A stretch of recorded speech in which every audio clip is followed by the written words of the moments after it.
Good day, fellow Rangers. I'd like to present you an in-depth explanation on how Marker of Winds work and its connection with our newly added skill on Ranger Tree, the Meteor Fission. This might be long overdue, but I'll still do it anyway for the benefit of those who are still planning on playing this underpowered class, even though we strongly object and throw them on playing the Nepo classes. First, we will discuss about the base skill, which is the Marker of Winds. As the description implies, this skill gives us an additional 50% auto attack damage on our main target at level 10. Our main target is the one who will be receiving this mark.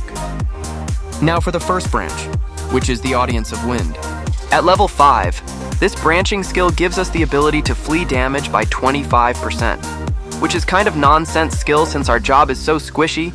This 25% is really not enough for survivability, and mind you, it's just physical damage, no magics included. So by that, safe to say you can just leave this at level 1. Next is the second branch of the master skill, Swift Ride. This is somewhat a must-max branch. This gives us our right to be ADL Rangers, critical damage from long range. But as a longtime Ranger player on Classic and have so much frustrations already voiced out, this too is somewhat mediocre since this first master skill has little to no effect on large-scale wars. This master skill could only be used on PvE instances. Warlock's first master skill still has the longest range, less cooldown, and spammable.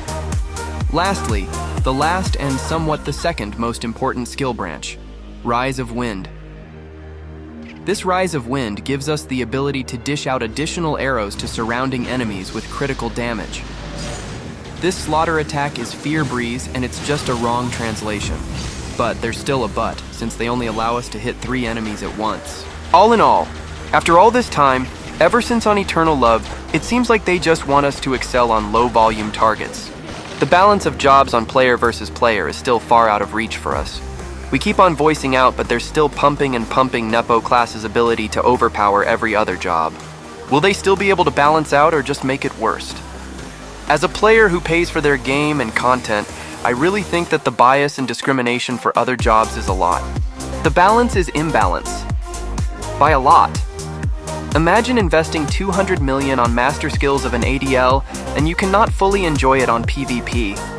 You spend time and effort building your ADL PvP and PvE gears and just get blown into pieces by a turncoat Warlock, which is the Trapper build Ranger.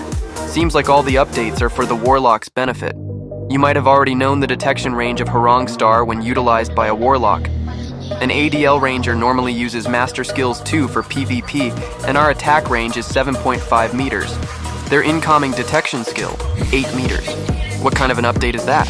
Stealth class and feeling stealth class will might as well just change to Warlock. The diversified jobs that can be played properly is slowly dying. Everybody wanting to play Warlock.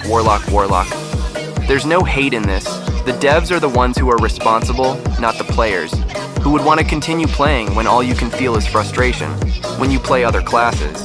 And as the saying says, if you can't beat them, join them. But not for me. Fix ADL Ranger balancing, bro.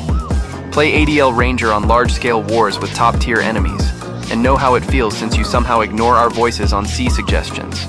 I apologize if, again, this video has turned into a rant video, but hell, what I'm saying is entirely true. So before I give any suggestions on how you should allocate your master skill as an ADL Ranger, ask yourself first if you're ready to accept the frustrations that will come out spending 200 million zenny on your master skills. Or just go Warlock and don't frustrate yourself anymore. Save yourself. For starters, you can go 3-1-1-1. And then think about it again if you still want to be Ranger. Next goal, if you want to push through, 5-1-1-1.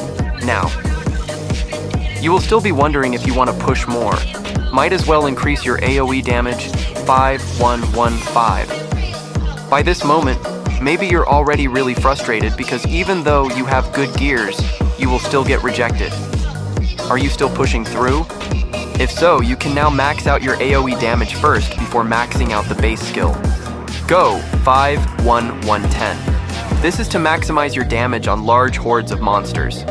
Most probably you, being a dead weight on Oracle, will be not anymore. Next one will depend upon you again. Which do you prefer? Higher damage or longer range? It's either you go 10-1-1-10 for higher damage output or 5-1-5-10 for longer range. Now you have it. This would be your probables. Do you still want to be an ADL? Deeply ask yourself before pushing through. That will be all from me.